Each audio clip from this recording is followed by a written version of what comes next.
Hi, and welcome to the Fiat-proof podcast. I'm Sylvia from Place to Be, and today I'm here with Max. He's a self-taught video maker. He does an average 15-minute documentaries on YouTube. He's also a Bitcoiner, and thank you so much for being here, Max. Hello, hello. Thank you for inviting me. I'm excited. So, Max, do you have kids? No, not yet. Okay, I'm still have you been? young, but Okay, I want some kids in the future. So yeah. cool. That's good to know. But have you been homeschooled? No, I haven't been homeschooled. I went to a conventional school and I even went to university afterwards. I finished my bachelor, but then I quit my master's. So yeah. Okay, so because these questions are important, I mean, I wonder what the fuck are you doing on my podcast? No, I'm just kidding because we're very good friends, and I consider you one of the most fiat-proof people I know, and that's why you're here. Because Thank I you. would love to talk about your lifestyle and how you got to get there. Mhm. Could you, in like a few minutes, like 5 minutes or something, describe like the last year of your life? Like, what kind of life do you live? Yeah. So the last year is basically a continuation of my last 2 years. So since 2 years, I'm basically a digital nomading. So I left my home country and just live in the countries and regions where I am treated best in a sense. So the last year I've been living in Thailand, in Europe, and a little bit still in, let me think. Where was I? Yeah, Colombia? those Colombia, yeah, Colombia, and those were like the main parts. And work online. So basically, what I'm doing, as you say, is like I'm a filmmaker, which means I help other people produce their movies, podcasts, or films. But I also do my own documentaries on YouTube, which I'm focusing on more right now, which just gives me, yeah, the freedom to work on whatever I want, whenever I want, wherever I want. So I would say that's my very short summary of my life right now. Okay, cool. So, is it okay to ask what you're working on right now, or do you just release something without telling anybody what you're working Yeah, so I have a couple of very big projects. One I finished just this Sunday, where basically for the last 6 months I've been training towards a new sport, a combat sport called Muay Thai in Thailand. And basically that's like a documentary which I'm very excited about. It's basically me from going to zero experience of like going boxing or doing Muay Thai to going to a professional Muay Thai fight, which happened now on Sunday. So this is one I'm working on right now. Then I have another freedom documentary happening in Hong Kong, where I was, I think 3 weeks ago, I was in Hong Kong discussing about, yeah, does Hong Kong is Hong Kong still a free country or not? How do the people perceive it living there? Is the influence of governments in there? So those are like the two main projects I work on. So yeah, those are the big ones. Cool. And what does your daily life look like? So my daily life, the last month looked very different from my normal life because I've been training for the fight. But normally it looks like that I wake up pretty early at like 6:30 or something, and then go out, look at the sun just to get my circadian rhythm set up, and then I go edit videos. So after like half an hour after I feel ready, I go onto my laptop, edit videos, and then that's basically the ed. So I have different periods of my daily life, the editing periods and then the Mhm. creating periods. So the editing ones are pretty boring. It's basically me just sitting at home and editing what I've been creating. That's like, okay, I'm editing, editing, and going to sleep and maybe to the gym. But then the other ones are like the cool ones, which I enjoy more, which is I have a topic which I'm interested in, for example, the sun. And then I'm basically trying to figure out what kind of video I can do about the sun. And this involves talking to people, trying to find interviewees, trying to research, or even just doing like the self-experiment. For example, now with a Muay Thai video, it's kind of, it was also work for me to train because it's part of my YouTube video, but it's also part of my life. So while I'm doing those documentaries, I can easily do really cool stuff with my life, which basically are my work, because at the end I can share it to make videos out of it. Yeah. And this is actually the cool part about my job, or what I love about doing YouTube videos, because it's not really life, it's not really work, it's rather life happening and maximizing on life, and then molding it into those editing and working periods to make it those documentaries about it. Mhm. Uh, yeah. Yeah, that's awesome. That's what I said before. You're one of the most Fiat-proof people because I can see that in your documentary. I mean, I know you in person, but I see, or everybody can see that in your documentaries. You know, you choose a topic you're interested in, like it's interested based. It's not what somebody tells you what to do.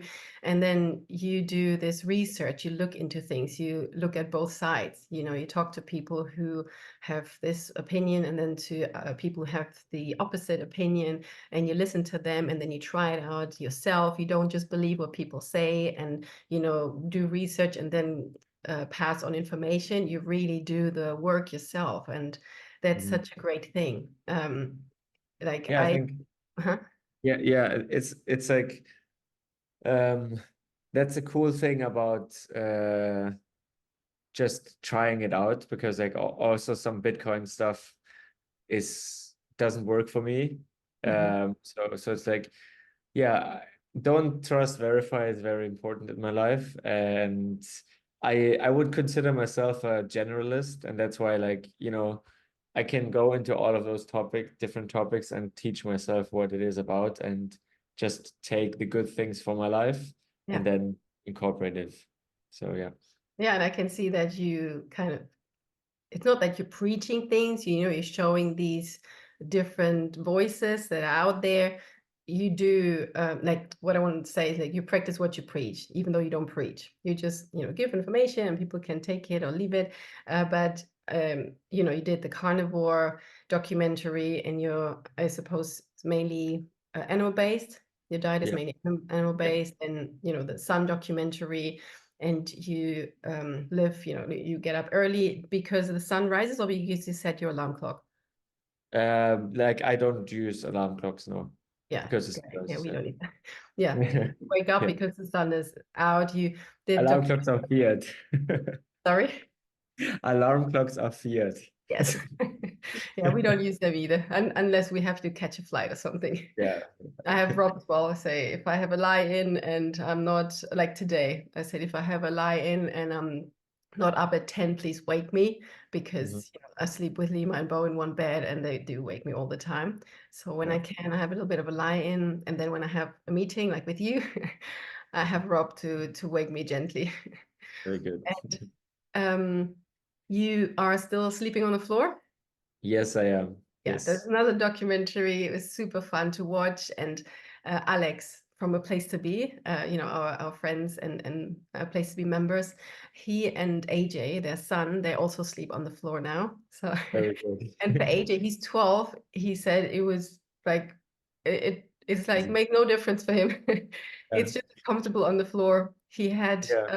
like he slept on two sleeping bags, and then he Mhm. took away one, and now he's sleeping. No, he opened it up, so he had like a bigger bed, even though it's on the floor, and now he's just sleeping on this one layer of a sleeping Good. bag, and it's That's fine. very He's good. happy Yeah. with it.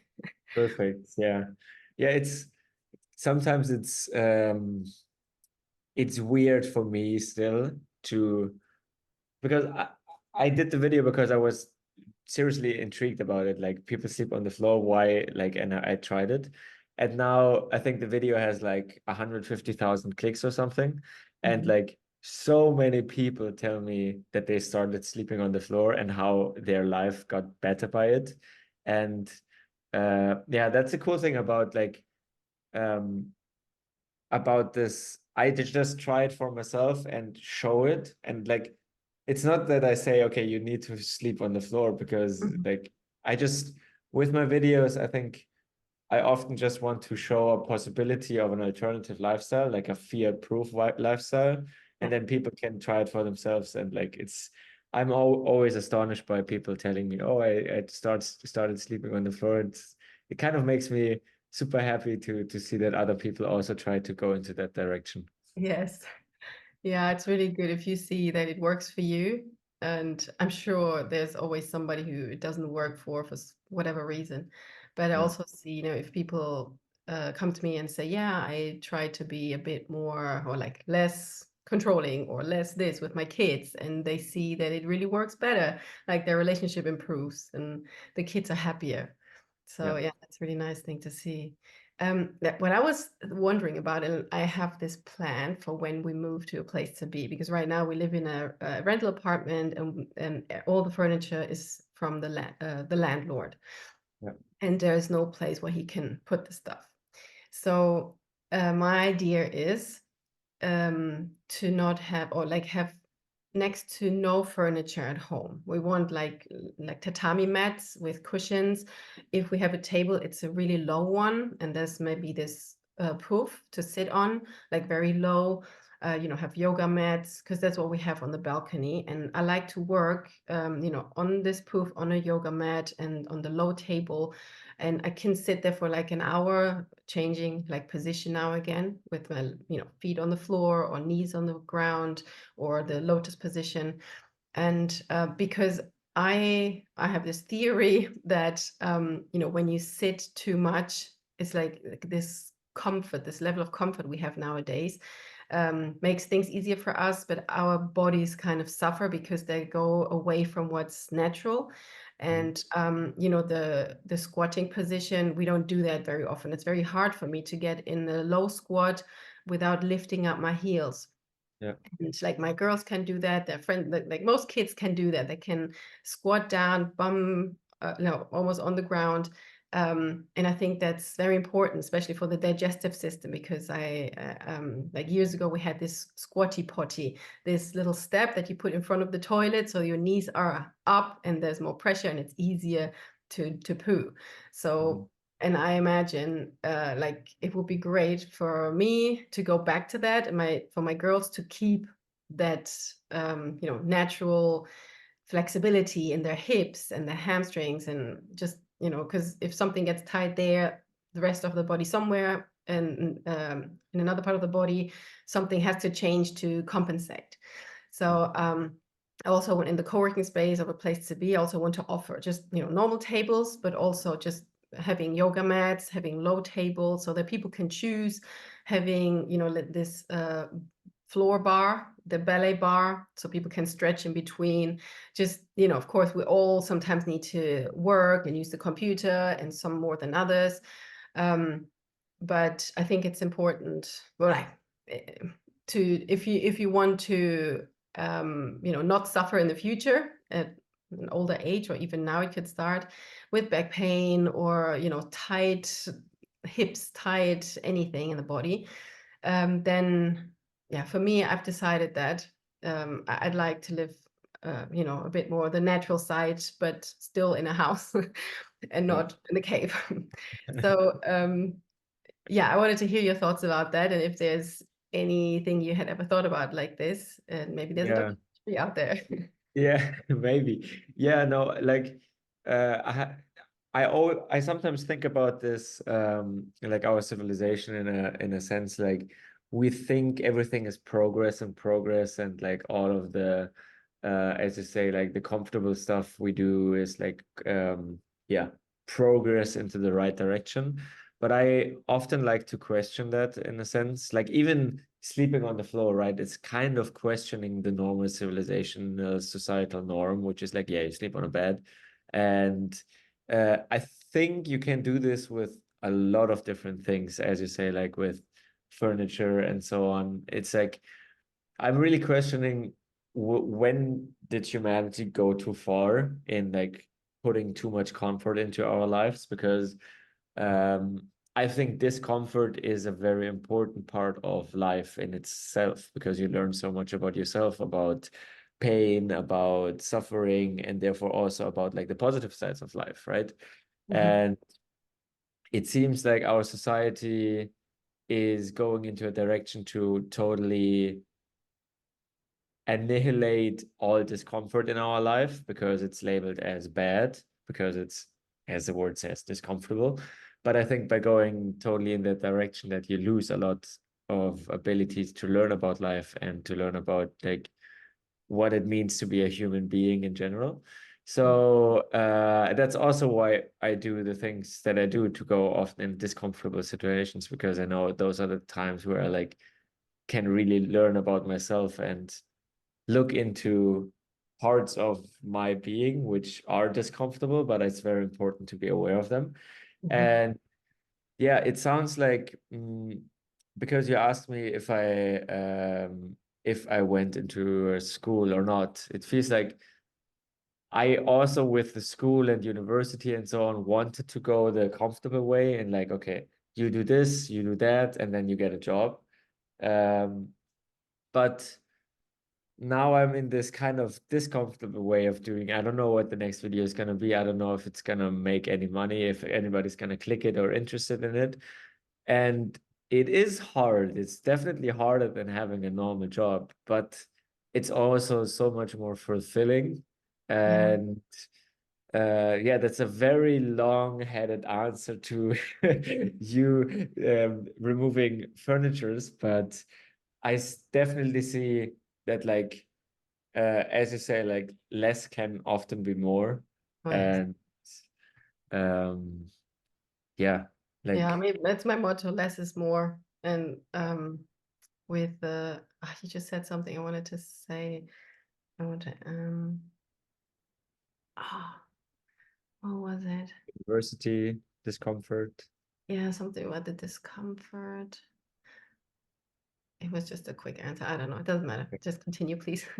We'll continue. um yeah, like so I also don't know. I've been recently questioning also my life, how I want to live my future life in a sense. And like will I ever need a bed again? You know, it's a question like, Uh-huh. will I always sleep on the floor? I mean, there are certain, yeah, periods of times where it's like hard to sleep on the floor, but even when traveling, it's fine. But it's for me, it's like continuously trying to understand what's best for me. And if it's not having a bed anymore or not living on furniture anymore, then that's fine, even though it's outside of the societal norms. Yeah. Yeah, that's a thing that I've been kind of tapping into more because this conditioning makes you feel like you're either in or out. You either do it like everybody else does it, and you're part of it and you're accepted and you're okay and you're normal. Or Mhm. if you do it differently, and we do a lot differently, then it always feels like I will never fit in. I will never be part of this. And um, should I, send my kids to school so they learn the language and they be able to be part of this culture? But the more we live this way, like for me, it's not worth it because they can learn the language anytime, and there's no real reason now. If my kids don't feel the need to communicate with the Portuguese kids or Portuguese people, then that's fine. And if they feel the need in the future, they will learn the language. But I can also see that we can live alongside each other, us unschooling and being like the freedom maximalists, and not being in this fiat life and 9 to 5 job, and just enjoying life. Really, we do what we want, um, and we can still be friends with people, with our neighbors and with people. Like, I do jujitsu and I like all of them. It doesn't mean that I feel not that I fit in. I don't know. It's a very hard to find the right words for this, because fitting in and belonging are two different things. Fitting in is like you need to adapt to need to be a certain way to fit into this, community, and belonging is more like no matter who you are and how you are, if you feel like you belong. So I do feel that I belong, and I do feel that I fit into the jiu-jitsu, club, let's call it that, in ours. So there's just one other person there, my friend, who doesn't send her kids to school. All the others, they have kids, they go to school, they don't have kids, and they just have a normal job. So I think it's just, finding some connection. It doesn't always have to be the unschooling connection or the Bitcoin connection, or it doesn't have to be, it cannot be everything. It's just finding some connection. And we had that recently with a family who was visiting. I just thought, okay, there are lots of things that they're saying that I'm not into, I will probably never be into. I might, look into it, but it doesn't matter if I can just play volleyball with them, if I can, have sit around the bonfire, if I can have a walk with them and a nice chat. That's all I need, because it's not about this. Generally, we need to fit, or we need to be the same. Like you can never be the same or agree with everybody. So I think that's what I'm just learning at the moment, feeling more comfortable with being in a surrounding where I don't feel 100% that I fit in, but I never have. Like even in Germany where I grew up, even in Barcelona where I was for 11 years, I never felt like truly at home. And, this feeling at home is something that has to come from within me, no matter where I am. And right now I'm feeling this, okay, it's okay. I don't have to fit in. Like everybody, even if they're in the system, probably feels that sometimes they don't fit in and they have to change it. They have to hide sides of themselves to be able to be accepted and to fit in. Yeah. So, yeah. I think it's also important because I've been more on the toxic maximalism side for a long, long time. In a sense that I wanted to get everybody into Bitcoin, everybody living the same life, and was more on the preaching side rather than just living my life. And I think there's like a difference in like you just figured out what works for you and you live it. And then there's like this very uncomfortable type of person who thinks who figured it out, but then preaches it in a very, very aggressive way to everybody else. And I've been there. I've been this annoying guy. And yeah. And it's like I think it's just as you say, a something I needed to learn, for example, that it's fine that not everybody needs to live the same life. Not everybody needs to have a fiat-proof life. There are a lot of people who are very, very happy and are part of the system and want to live in the system. And as you say, it's fine. Like we can still be friends or talk with each other, although I'm here and the other person is on the other side. And I think it's very hard to forget this often, that because like if you're outside, you always think, oh, this is the better way, this is better, blah, blah, blah, blah, which might be objectively true, but maybe the subjective truth for the other one is like their personality or their upbringing just isn't compatible with your own truth, right? So um I think, yeah, this compassion, just understanding people where they are, where they come from is very important. And yeah, because I've been on that side, I think I changed in the last year because I had a lot of very taught, how do you say, very, very educational experiences.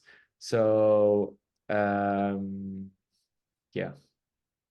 nothing Nice. to add. Yeah, Yeah. nice words. And yeah, I wanted to also ask, how did you get into filmmaking?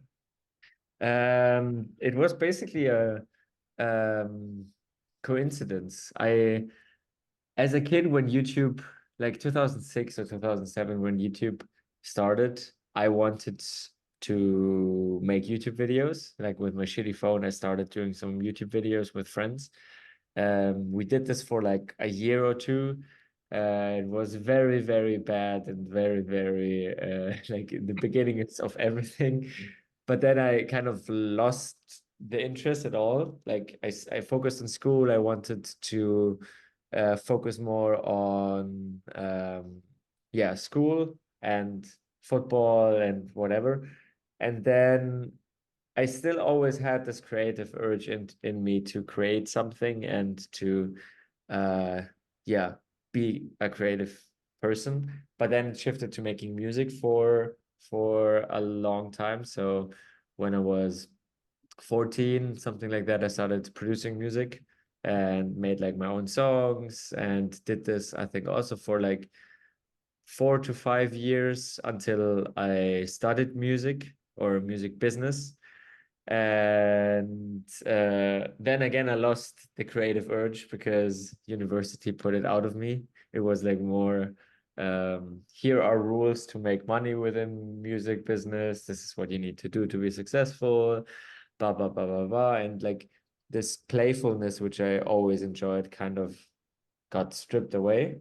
Mhm. And then after this, I was like on the path of becoming like a super fiat person. Like music industry is one of the most fiat industries in the world because it's just about making profit with art, but it's not really art because it's just about hitting the trends which people listen right now, then putting a lot of marketing budget on it, and then trying to um yeah, put the money, get the money out of it. It's not like it was before where it's like, okay, I want to create the best album.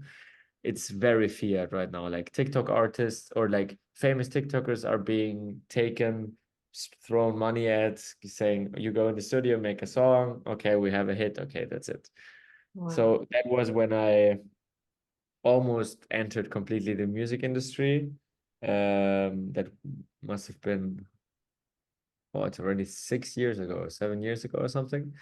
And then I discovered Bitcoin at some point, and I was like, oh, this is interesting. And then I hated working in the music industry. I was like, this is bullshit. This is fiat. I need to get out of it. And then I started producing Bitcoin podcasts. So I reached out to all of the Bitcoin podcasts when they were kind of new and texted them that like, your podcast is shit. I want to make it better. So so yeah, then I used my audio producing skills, and then I did this for a while, and then more and more of them were like, hey, I also want to do a video podcast. Can you also edit videos? And then I rediscovered video editing softwares, which were very similar to audio editing softwares. And then from there, slowly I was getting more into editing and was like seeing that this is really what I want to do and what I'm good at. And yeah, from there I started to do my first videos, and now I'm here. Mhm. It sounds like a very creative person. And you also mentioned that, in university, it kind of kicked the creativity out of you. How did school years influence you, like in regards of your creativity? Yeah, so school, I was still also, I would say I started very creative there, like when I was young, like age 10 or something.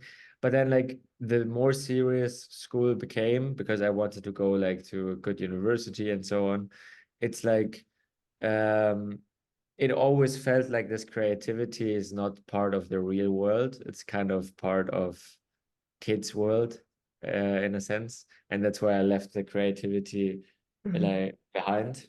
So it was like a slow process because like I still did music and so on, but I feel like the universities and school in particular, it's very hard to teach creativity. It's basically you can't do it, and therefore, uh, like yes, you have art class or music class, but that's not really like evolving your creativity in a sense because they still need to create it in there, and it's you learn, okay, this is how you paint a tree, this is how you play this like a chord or something. And so I just gradually, by being in that system, I think I was just like not taking it serious enough because it was not part of it. And also I thought that I won't be able to make any money with it, right? Because all the schooling system, universities, it's like being creative is a hard job and you don't make money with it, and therefore like don't do it. Rather do business and you will uh become successful. Mhm. So that's why, like, slowly but gradually I kind of got out of it. Yeah. Yeah. I mean, I'm also a very creative person, and my brother, he's a very logical person, and he's 2 years older. So he did quite well at school. He had the good grades, and I didn't. And for me, what school kind of taught me or like made me believe was that I was stupid because I wasn't good at what I was supposed to be doing or supposed to be good at. And what supposedly gave me would bring me a good job and money in the future. So that's one thing I don't really like about schools, because as you say, they cannot teach you creativity, and I don't think they need to. Like, nobody taught me to how to be creative. I was just born creative. And Yeah, it that's just yeah, and it doesn't help. Schools, the normal schools don't help, they don't empower or support the creativity. Like, I yeah. have a friend who said she sent her boy to school. He's a very creative boy, and then the teacher came to her and said, he's very creative, but don't worry, it'll, he'll let go of that. Like, it's a bad thing. And then she took him out of that school. Like, Very even good. seeing creativity as something negative, um, Yeah. it's like the best problem solvers need to be creative, because that's how they, get ideas to try out new things and find solutions. And like what you do, you need to be super creative, and it comes all out of you. It's I'm repeating this now, but it's this: you do what you want to do. It's not somebody telling you, now do documentary about this and do it that way, and for that long. And you have found it's about 15 minutes, and they're super interactive and funny, and yeah, they make me laugh, and it's the right, yeah, for me it's also the right amount of time. I don't spend any time on social media. I don't watch news. I don't read news. I'm not on any websites. When people send me links, I never watch it, like whether it's my dad or whoever. I never watch, or even I'm not even listening to podcasts. It's Yeah. 15 minutes. It's great. I love it. Very Like, good. I just, And then well, that's yes, also for me.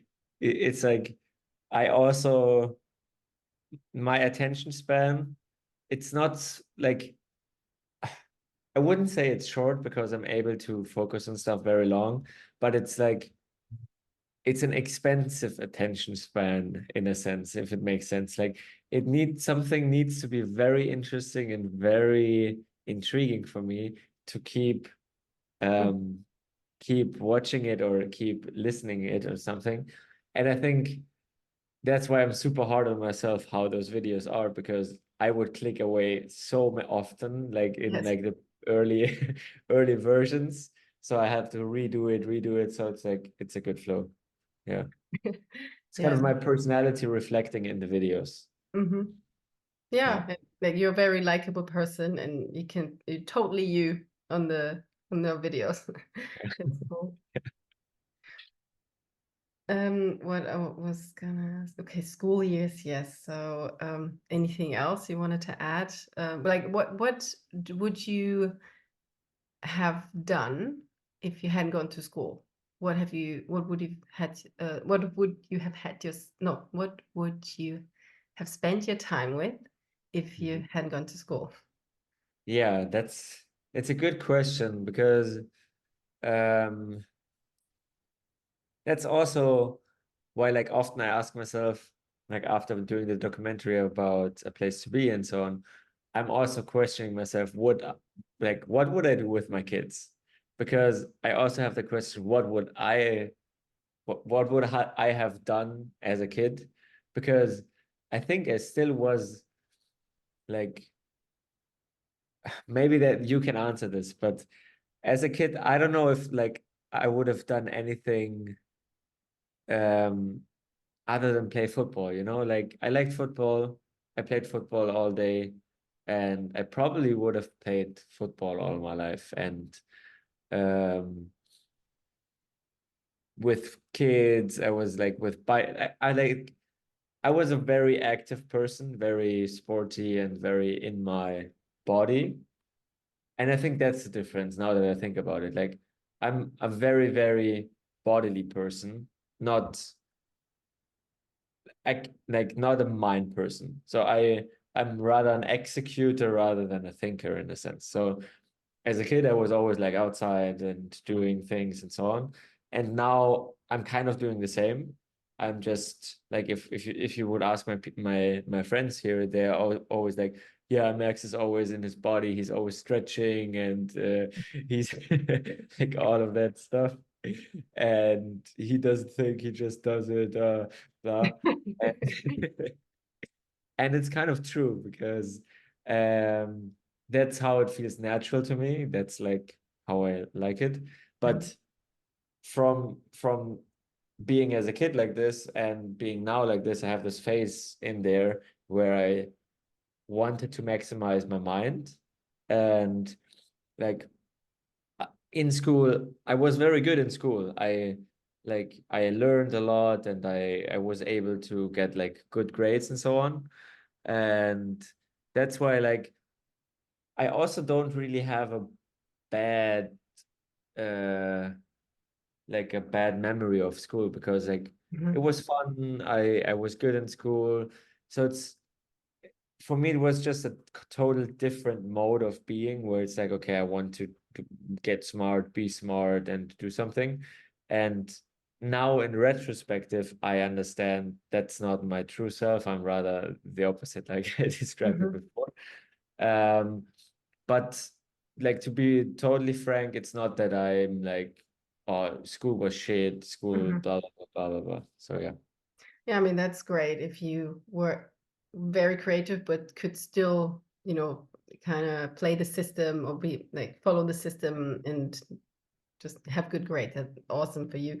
Um, but what I heard was that, no child comes up with the idea, like, I want to strive now, I want to work on my mind, I want to achieve. And that's, something that conditioning does, that school does. It's all about competition, who's the better, who gets the best grade. And like, don't help each other, don't talk to one another. It's do your own thing and work, work, work. And parents, most of them, they're also in the system and they support the system and they say you have to do well, you have to learn, and if you don't, then blah blah blah. That's what I heard a lot. It's like, Yeah.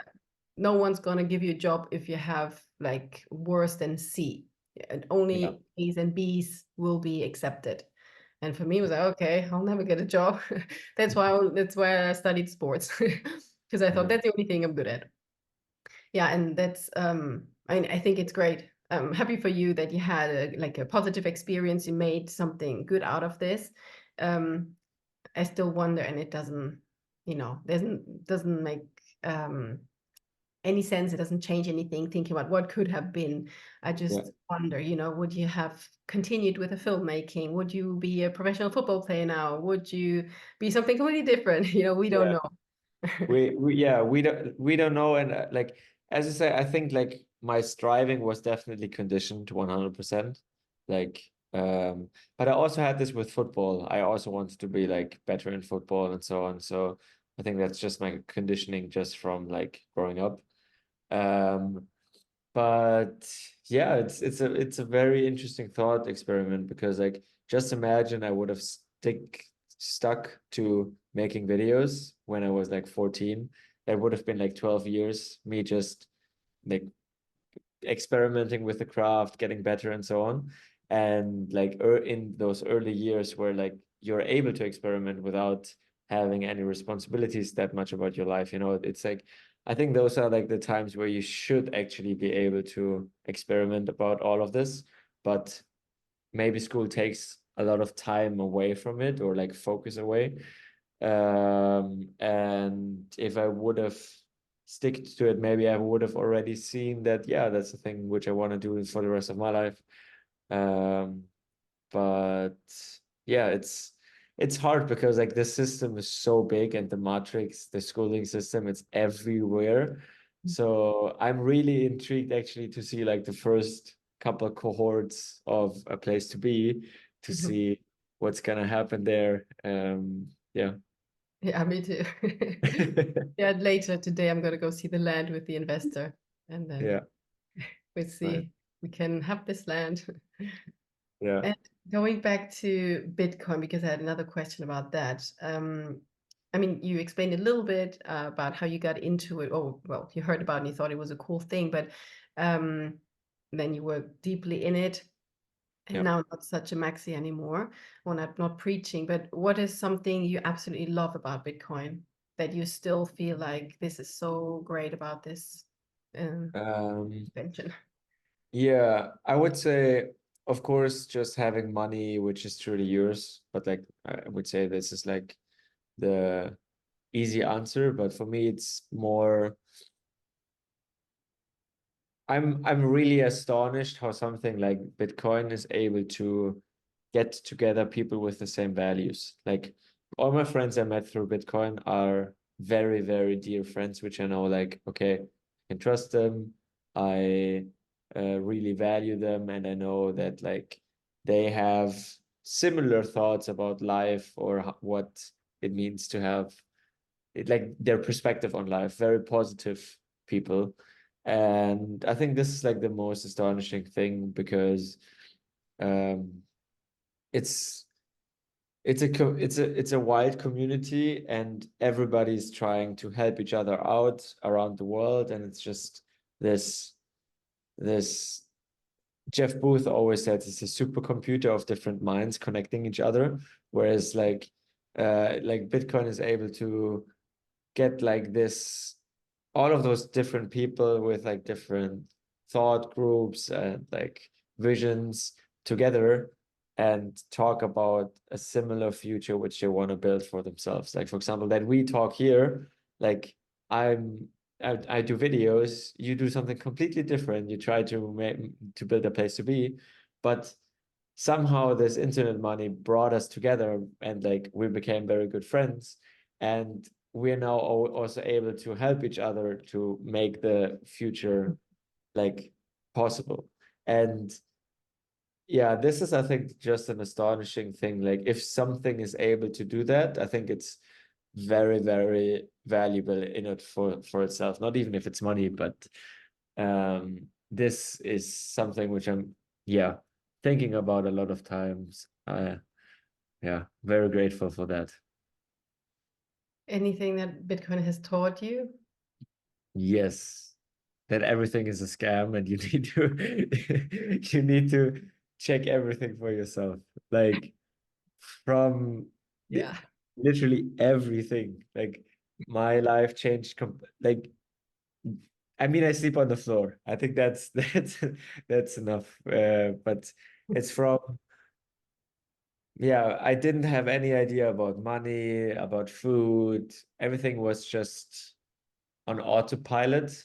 And now what Bitcoin really changed for me is like living actively and making decisions actively and taking the responsibilities for my own actions, because um, I don't want to outsource it to anybody else.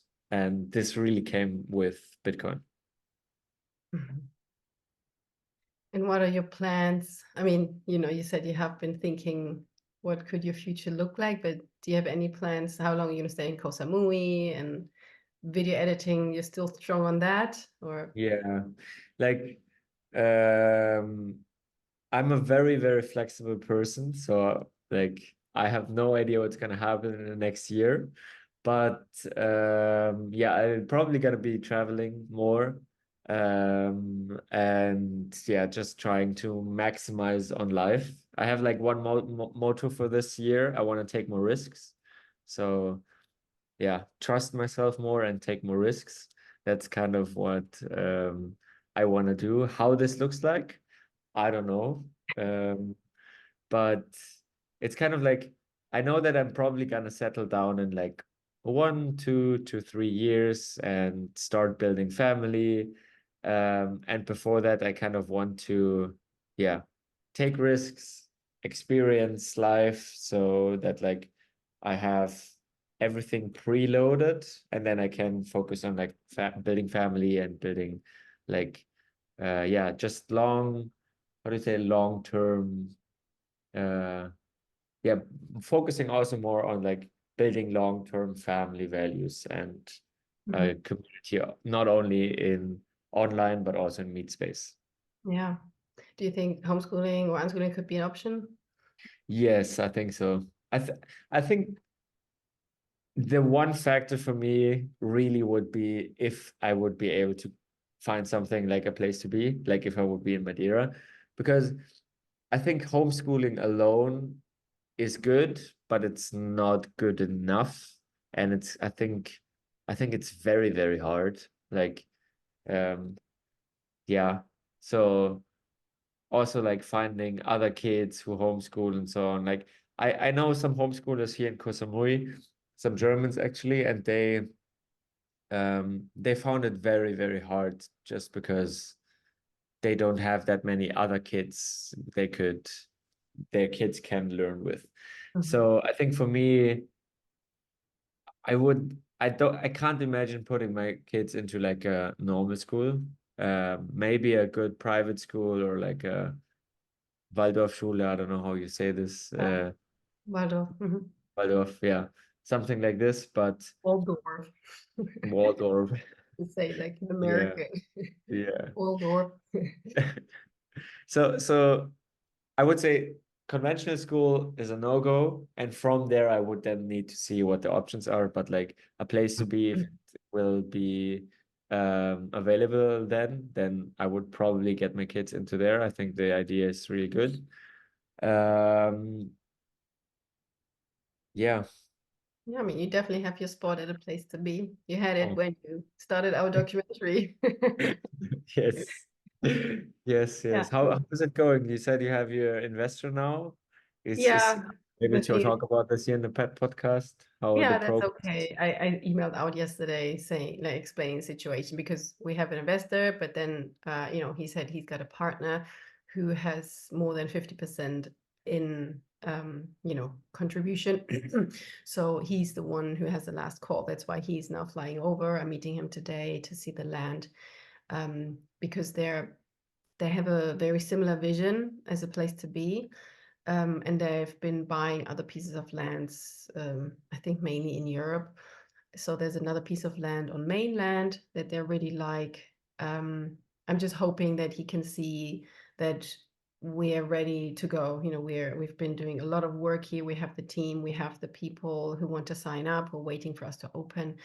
And this can be, get really quickly. We're not going to go to mainland to set a place to be up there. We're going to do it here.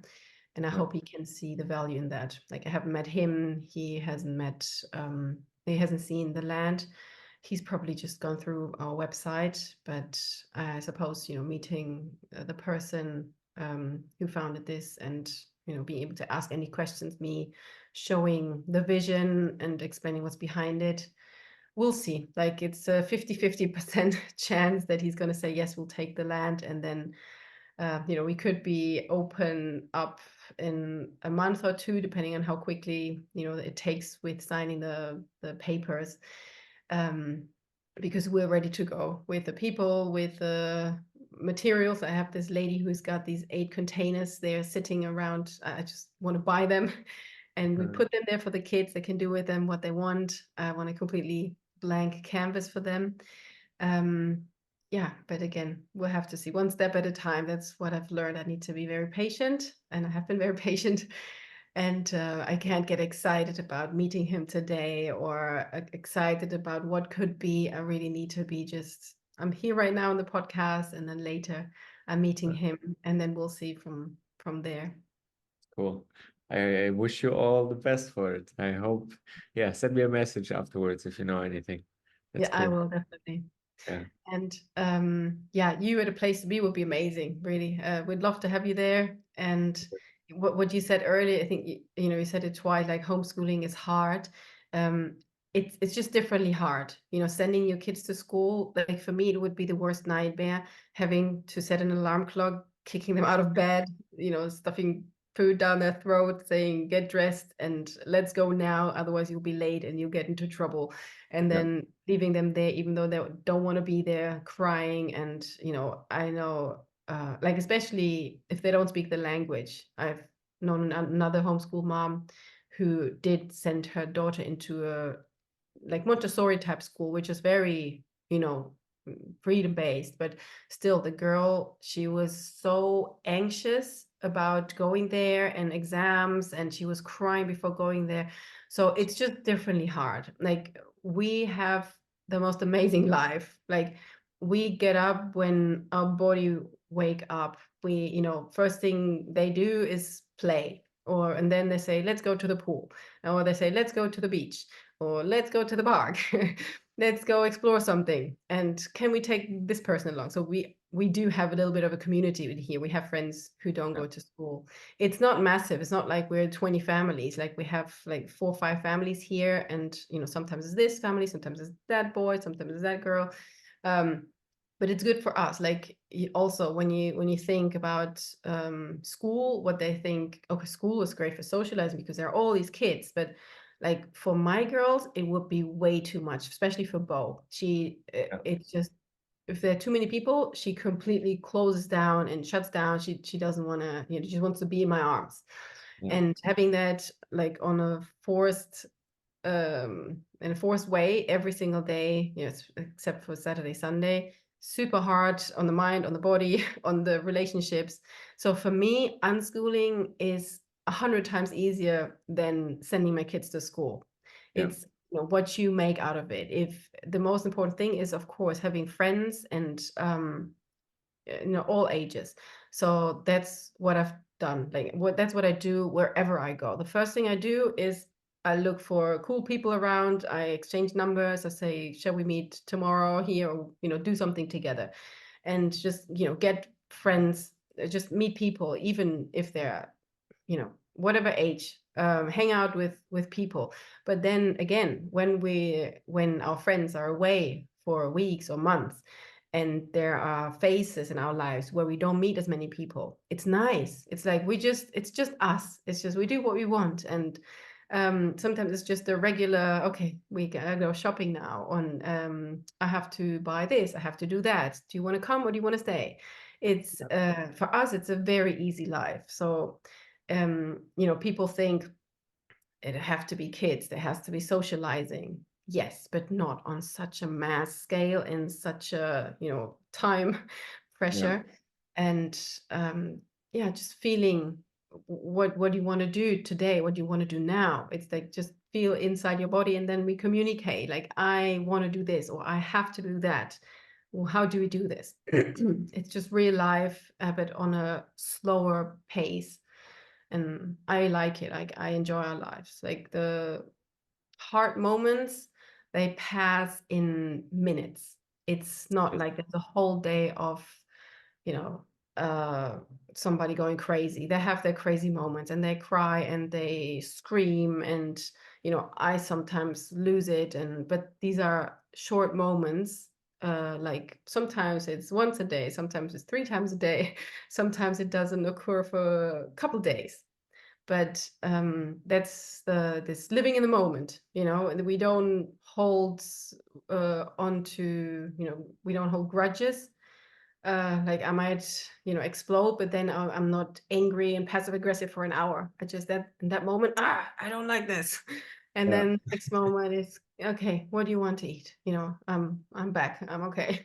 Good. It's Yeah. really living the moment. And I Yeah. think that's what I want for my girls. Just continue listening to your body like you do, you know, your old body. I Yeah. think every human is all body when they're born. They just Yes. lose it because people come in and tell them, do it this way, don't do that, and no. And come here. It's just Yeah. too much. Like less is Yeah, more. that's true. Like I just learned like I know what's good for me, like automatically. It's kind of like often your body or you already know something and then you try to rationalize it away. So sometimes, I don't know, you should quit your job or something because it just makes you miserable and it's the worst thing for you. But then you try like then your mind chips in and tries to rationalize it. And then you kind of like fuck yourself over because um your body tells you no, you don't do this, but then you're like, yeah, but if I do this, then this, and I need the money and so on. So you kind of overwrite your hard disk or something, whereas like you always know what is good for you. You just need to embrace it. And often those decisions are not the ones which you want to hear, right? Because like often those are like the uncomfortable ones where it's like there is a reason why you didn't make that decision yet, because it's the uncomfortable one. And I think uh like what you are doing with your kids, at least that's what when I'm with you, what I'm perceiving is kind of like trying to not get this hard drive overwritten, but letting them just stay connected with it. Whereas like I, for example, I needed to learn how to reconnect with it. And that's like what I'm doing with all of my experiments and so on. And like with every day doing this and practicing it, like you get a better understanding of what your body is trying to tell you. And at some point you can just let it go and it automatically flows. And then it's like life gets kind of easy because you just follow what your body tells you. At least that's for me. And so this is what I see what you're doing with your kids. And I think it's extremely important. And that's also what I want to do with my kids. Cool. Yeah, it's I'm reading a book right now about this.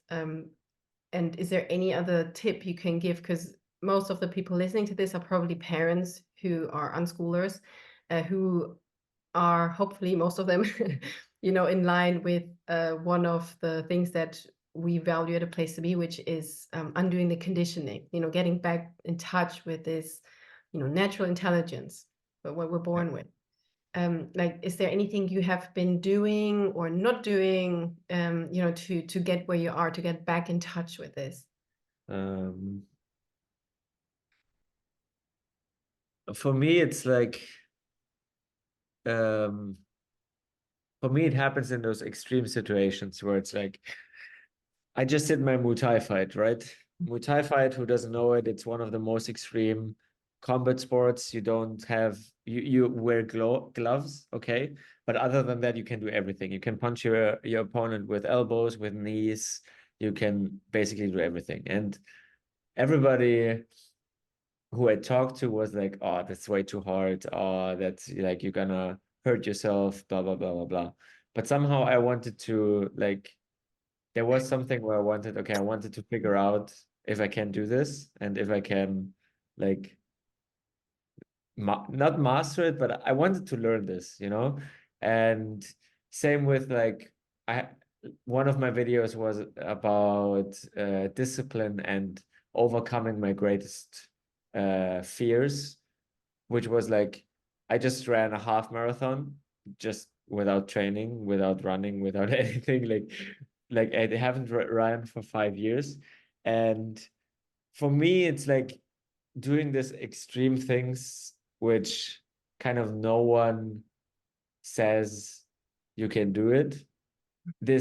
Like those are the biggest moments where I'm like, okay, I can trust myself. My body knows what I'm capable of and what not. Because like with the Muay Thai fight, it has been 6 months of continuously training, like every day, like several hours a day. And two weeks before the fight, I had like massive self-doubts. I was like, oh my shit, is this the right decision? Should I do it? Is this like not too dangerous as everybody says? Blah blah blah blah blah. And like I think this is just important to go through because now I know how my mind often tries to trick me into situations whereas like I can it's hard to describe. My mind says, for example, okay, you won't be able to do that and that, but my body knows, okay, if I really want it, I can do it. So you, by going into this extreme situations, for me personally, I am able to override it like instantly. It's like you shock your system basically, and those are like, I'm pretty sure there are ways to do it like gradually, but I really like those shock moments where you go from here to suddenly, okay, wow, I go into the ring, and I never thought that it could be possible, but it's 1,000 possible. press ups. Yeah, exactly. Like doing 1,000 press ups, like Another it's video yeah, that Max. exactly. Yeah, or like holding my breath for, I don't Yes. even remember, 2.5 minutes or something. Yeah. It's um this helps me just to, yeah, trust my body. But no health advice, because you need to listen to your own body. I don't think it's fun for everybody to do all of this, but for me, it really, really works to also go against the conventional wisdom in a sense, because once something works for you, which there's this meme where it's like all of the people, and then there's one people standing there saying like, yes, all of you are wrong. And um, it's kind of like if you have some experiences where you know that whatever everybody else thinks, no, whatever you thinks is right for you, and it does, you don't need to care what anybody else thinks of you. This is kind of like how you reconnect with your body and can build this understanding and confidence in it. So yeah, I hope this helps. Yeah, that was Yeah. an amazing explanation. And I think it's a great way to finish this episode. Thank you so much, Max. It was a pleasure to have you on the Fiat-proof podcast. And I'll keep you posted and everybody else as well about the progress of A Place to Be. Max, where can people find you in your stuff, your videos, what you do? Yes. Thanks for having me. So you can find me everywhere. My name is Max DeMarco. My handles, if you don't find it with Max DeMarco, it's literally it's Max DeMarco. So I'll on post Twitter, them as well underneath. yeah, exactly. But you should be able to find me with Max DeMarco. So yeah. Check out his videos. They're really fun and awesome to watch. And so Max follows the truth. So Yes. it's good for I can you try. on the floor. I still have to try that one. I do lie on the balcony just on a yoga mat and concrete, and that helps. Even that helps to release some tension. Because Yeah. your videos say all night long, it's like a heart deep tissue massage. And yeah, try it Yeah. out, guys, and tell us what you think. Thanks for Yeah. listening and speak to you soon, everybody. Bye. Bye bye. Thank you.